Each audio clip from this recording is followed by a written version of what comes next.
सबसे पहली बात तो यह है कि ट्रंप ने और बेंजामिन नेतन्याहू ने रमज़ान के मुबारक महीने में, जहां पर पूरी दुनिया के मुसलमान रमज़ान में रोज़ा रखते हैं, इबादत करते हैं रातों में, ऐसे मुबारक महीने में उन्होंने मिलकर ईरान पर हमला किया है और ये भी नहीं समझा कि मुबारक महीना रमज़ान का है। मगर खैर वो तो इंसानियत को नहीं मारने वाले हैं बेंजामिन नेतन्याहू, और जो हमला हुआ ईरान के ऊपर हम उसकी मजम्मत करते हैं। और ख़ास तौर से जब जेनीवा में बातचीत के जरिए से एक ब्रेक थ्रू हुआ था और हो सकता था कि अगर वो बातचीत को मान लेते तो जितने न्यूक्लियर स्टॉक पाइल्स थे ईरान के पास वो शायद इस्तेमाल नहीं होते, मगर अब इन्होंने मिलकर ईरान पर हमला किया जिसकी वजह से 200 से ज़्यादा लोगों की मौत हुई है और एक लड़कियों के स्कूल में 108 जो बच्चियां स्कूल में पढ़ते हैं उनकी मौत हो गई। आयतुल्लाह खामेनी की मौत हुई है और मैं इसको इमोरल और अनलॉफुल एक्ट मानता हूं आयतुल्लाह खामेनी की मौत को। और मेरी तरफ से, हमारी पार्टी की तरफ से ना सिर्फ उनके शिया वर्ल्ड को बल्कि पूरे लोगों को जो उनको अपना रहबर मानते थे, शिया कौम उनको अपना रहबर मानती थी, और हम ये मुतालबा करते हैं कि ये जंग ख़त्म होनी चाहिए और भारत सरकार को इसमें अपना रोल निभाने की ज़रूरत है। और हम उम्मीद करते हैं कि मौजूदा बीजेपी की सरकार आयतुल्लाह खामेनी की मौत को कंडेम करेगी, इस जंग को रुकाने की पूरी कोशिश करेगी, क्योंकि याद रखिए कि 10 मिलियन के करीब भारत के नागरिक गल्फ कंट्रीज में काम करते हैं। और अभी इत्तला आई कि ओमान के पोर्ट पर शायद हमारे एक इंडियन वर्कर की जख्मी भी हुए हैं। तो ये बहुत, अगर ये जंग नहीं रुकेगी तो फिर ये बहुत आगे बढ़ेगी, ये टर्मोइल होगा पूरे इलाके में। और आपको अंदाज़ा भी नहीं है कि कई भारत के लोग जो उम्रा करने के लिए गए हैं और वो ट्रैवल एजेंट के जरिए जाते, पैसे देते 2 दिन मक्के में, 3 दिन मदीने में, अब उनके पास पैसे नहीं है, वहाँ पे फ्लाइट ही नहीं उड़ रही है वहाँ पे। तो कितनी परेशानी हो रही है। और साथ ही साथ आप ये भी बात जानते हैं कि हमारे जो पड़ोसी मुल्क है और जो इजराइल है, ये दोनों मुल्क अपने पड़ोसियों को चैन से जीने नहीं दे रहे। अफगानिस्तान में हमला और फिर इजराइल जो है बार बार जून में ईरान पे हमला किया, और इजराइल बेंजामिन नेतन्याहू ने 70,000 से ज्यादा फलस्तीनियों का जेनोसाइड किया। ये जेनोसाइडल रजीम है और जो हमेशा शरारत करते रहते हैं। तो ये मेरे एहसासात हैं अपनी पार्टी की तरफ से, और मैं उम्मीद करता हूं कि हमारी गवर्नमेंट ऑफ इंडिया खामनेई की मौत की मजम्मत करेगी। और अगर ये जंग नहीं रुकेगी, जो एक इल्लीगल है और कोई ख़तरा नहीं था किसी को, सिर्फ दबाना चाह रहे थे और जुल्म कर रहे हैं इस तरह वहाँ पर हमला करके, और इसके जो नताइज निकलेंगे वो बुरे निकलने वाले हैं। हम लोग अंडर एस्टिमेट कर रहे हैं, ये ख़त्म होने वाली नहीं। अगर ट्रंप और नेतन्याहू समझ रहे हैं कि रजीम चेंज होगा ईरान में, मैं नहीं समझता कि रजीम चेंज होने जाने वाला है। सर, पूरे वैश्विक पटल पे पहले ये जो टैरिफ का वो आया, उसके बाद वेनेजुएला की जो घटना घटी और अब ये घटना, इसको आप कैसे देखते हैं? क्योंकि अमेरिका लीड करता रहा है। नहीं, देखिए, जितना इंटरनेशनल रूल बेस्ड ऑर्डर था वेनेजुएला पे हमले के बाद वो खत्म हो गया। अब और उसको आप खत्म कर दिए जब आप इजराइल के साथ मिलकर ईरान पर हमला किए। जेनीवा में ब्रेक थ्रू हो गया था बातचीत का। ओबामा जब प्रेसिडेंट थे तो उन्होंने ईरान से JCPOA एक एग्रीमेंट किया कि सिर्फ 3% न्यूक्लियर फ्यूल बनाएंगे। ट्रंप प्रेसिडेंट बने, उन्होंने उस ट्रीटी को ही खत्म कर दिया, तो ईरान 60% पे चला गया। 90% होना चाहिए आपको न्यूक्लियर बॉम्ब बनाने के लिए। अब कौन जिम्मेदार है उसका बोलिए। अब जेनीवा में बातचीत हो रही थी, तकरीबन ब्रेक थ्रू हो गया था, और जैसा ब्रेक थ्रू हुआ, ये गोरी चमड़ी का ट्रम्प जो है बेंजामिन नेतन्याहू के इशारे पर यहां पर ईरान पे हमला कर दिया और पूरा इलाका जो है वो टर्मोइल में आ गया। आप बताइए, दुबई का एयरपोर्ट में लोग फंसे हुए हैं, फ्लाइट्स कैंसल हो रहे हैं, एक अफरा तफरी का माहौल बन चुका है पूरा, और ऑयल प्राइसेस बढ़ जाएंगे और उसका असर भारत पे ही पड़ने वाला है। हम तो 80%, 25% तो ऑयल तो इंपोर्ट करते हैं हम। अगर $1 $2 भी बढ़ गया तो कितना बड़ा हम पे बोझ पड़ जाएगा। तो ये चीज़ें हैं, और सिर्फ एक स्टेटमेंट देने से भारत सरकार, मोदी सरकार अपनी जिम्मेदारी को नहीं निभा रही।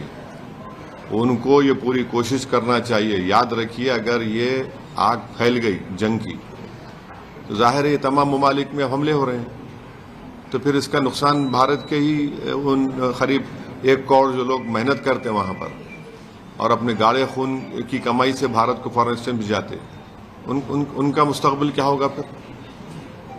सर, ये पूरे प्रकरण में अपने पड़ोसी मुल्क पाकिस्तान को किस तरह से देख रहे हैं? मैं तो बोला ना, मैं तो आपको बोल दिया ना कि पाकिस्तान भारत का नेबर है। इजराइल के अतराफ में जितने नेबरिंग कंट्रीज है, चाहे लेबनान हो, सीरिया हो, खतर हो, इन तमाम ये दोनों कंट्रीज जो है अपनी शरारत और अपने ईवल जहनियत से अपने पड़ोस में सुकून से रहने देते किसी को। और पाकिस्तान अफगानिस्तान पे हमला कर दिया, और इजराइल जो है वही कर रहा है। 19वीं सेंचुरी के आगाज में 2 ही कंट्रीज मजहब के नाम पे बनाए गए थे, और दोनों नाकाम फेल्ड स्टेट्स हैं। ये आपके सामने मिसाल है, देख रहे हैं आप। एक तो जेनोसाइड कर रहा है फलस्तीनियों का 75 साल से, और एक रेसिस्ट और डिस्क्रिमिनेटरी स्टेट अगर कहीं दुनिया में है तो इजराइल है। और ये पाकिस्तान कभी भी भारत को सुकून से रहने नहीं देगा, हमेशा टेररिज्म को प्रमोट करता है और प्रमोट करता रहेगा। Sir, do you believe Khamenei's death could create a wider conflict in West Asia? I mean, especially it is. See, if you hit Ayatollah Khamenei, who is the Rahbar of the Iran, the Marja of Iran also, and he is respected throughout the Islamic world, especially for the Shias. He is their Marja, he is the Rahbar. His word is the final word for the Shia community, and if you target him, of course the Iranians will not keep quiet. How do you expect someone to come and attack you and to keep quiet? There is no reason at all. Which United Nations sanction is there, or resolution is there? You are talking to Iran in Geneva. There's a breakthrough in talks, and according to media reports, even the stockpiles, the nuclear stockpiles would have been also been left or given over. So when there's a breakthrough in talks, you attack and you kill an 86-year-old man. This is a cowardly attack. It's an inhuman, immoral attack on the people of Iran. 158 small school-going children have died in this. Where is this so-called Western humanity? This is nothing but, we should call it an Epstein attack on the Iran. And if this war is not stopped, this will spread throughout that region. And we must remember that there are 10 million Indians who are working in that region, who send the second highest amount of foreign exchange to India. And if this war continues, oil prices will rise. We as a country import more than 80% of oil from different countries. Even if increase of $1 would have a huge impact on the Indian economy. There are thousands of Indians who are stuck in Makkah and Medina because there are no flights who went to perform Umrah.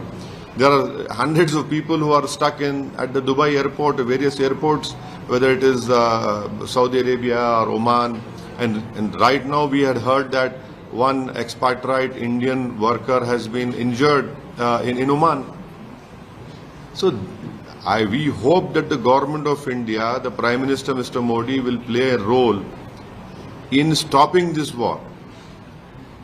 And he has a huge responsibility to take it forward.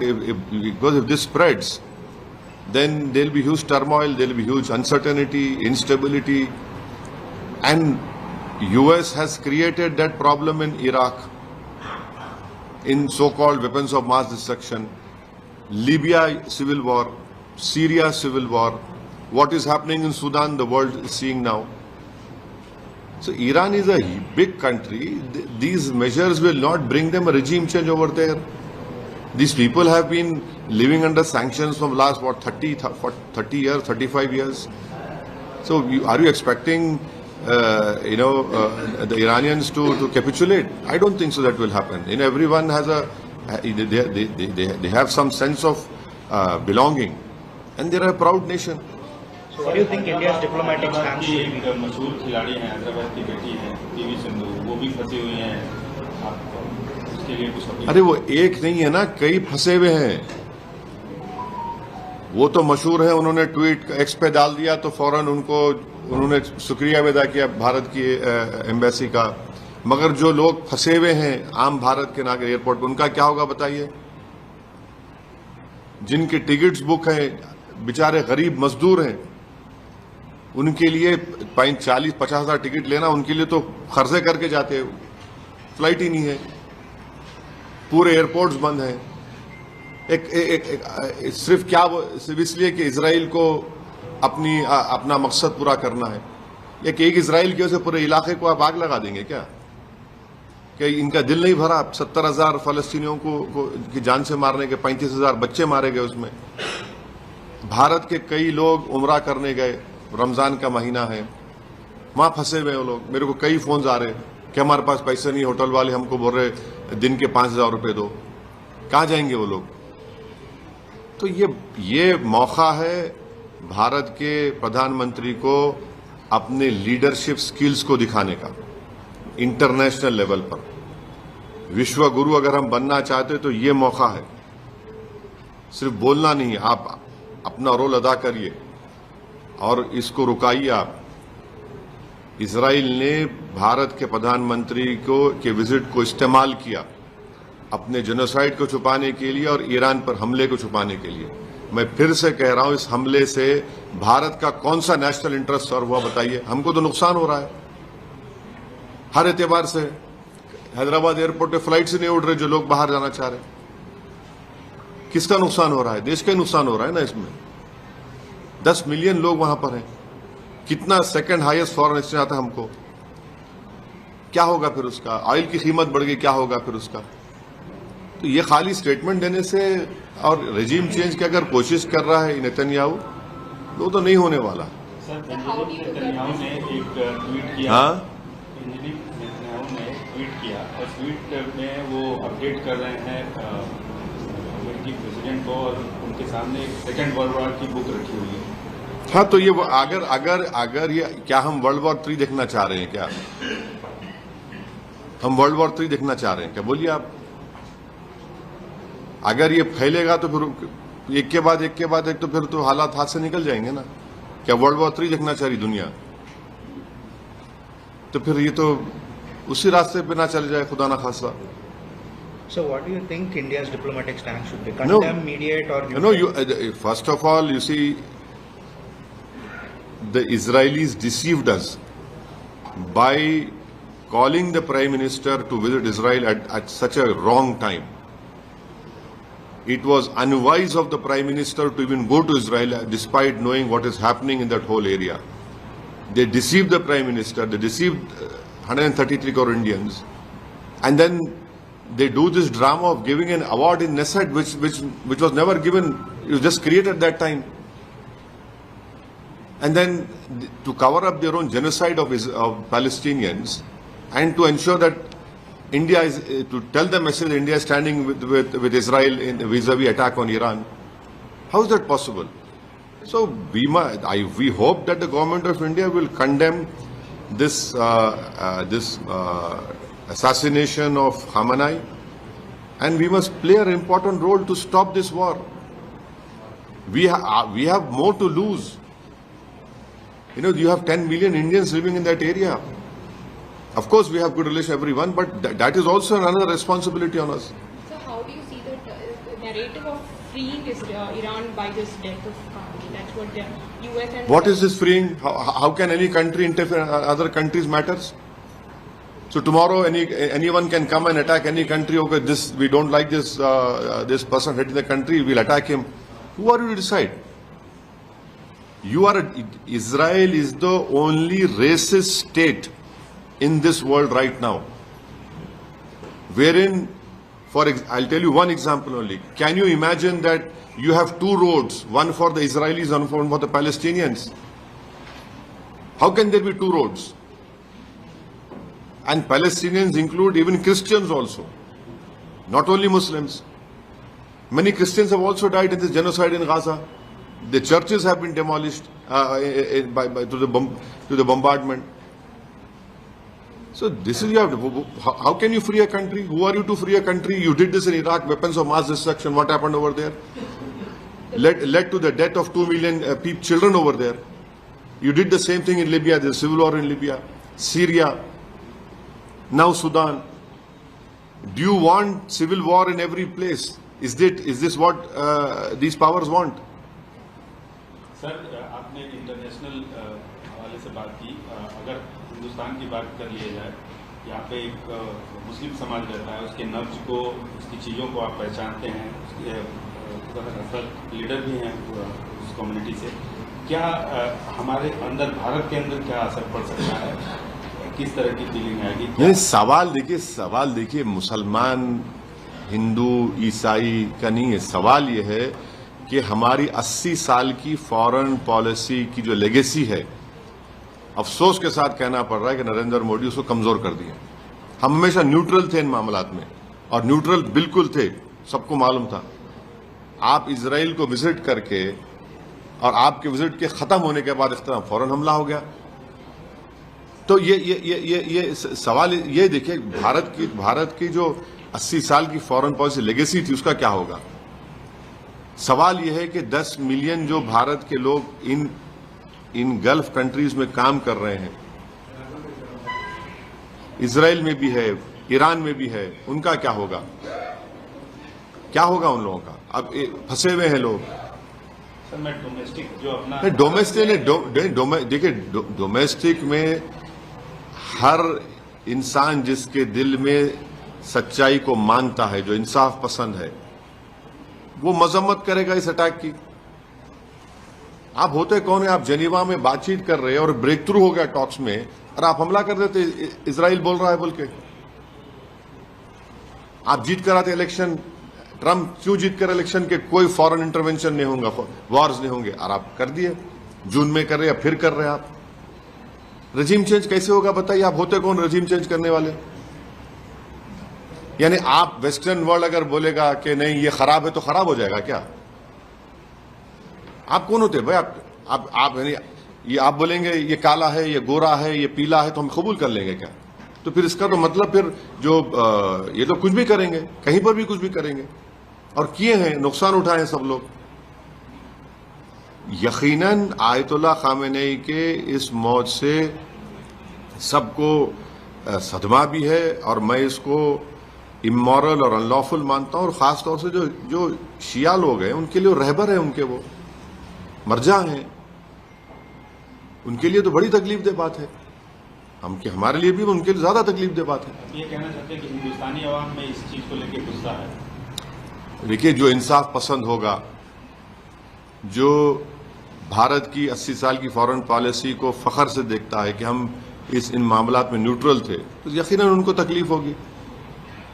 अच्छा, वो भी छोड़िए, अगर वो भी नहीं है तो आप बताइए, 10 मिलियन जो भारत के लोग काम कर रहे हैं वहां पर, कितना फॉरेन एक्सचेंज भिजाते भारत को? ऑयल हमारा कहां से आता बताइए? $1 अगर ठीक है रिजर्व होंगे, $1 अगर बढ़ेगा तो कितना बोझ पड़ेगा? देखिए, इन चीजों को देखना चाहिए भारत सरकार को. Sir, at the core of this issue there was this US demand of stopping nuclear enrichment, ballistic missile project. My dear, you are Iran not. and US could have handled it better? My dear, you should read that there was a breakthrough in Geneva. The nuclear stockpiles, even the Iranians agreed to it. When Obama was the president, JCPO was signed, wherein it was told only 3% of the nuclear fuel or whatever it is would be used by the Iranians. They agreed to it. Trump removed that treaty. Iran went to 60%. There was a breakthrough in talks in Geneva, but you had to attack in the holy month of Ramadan.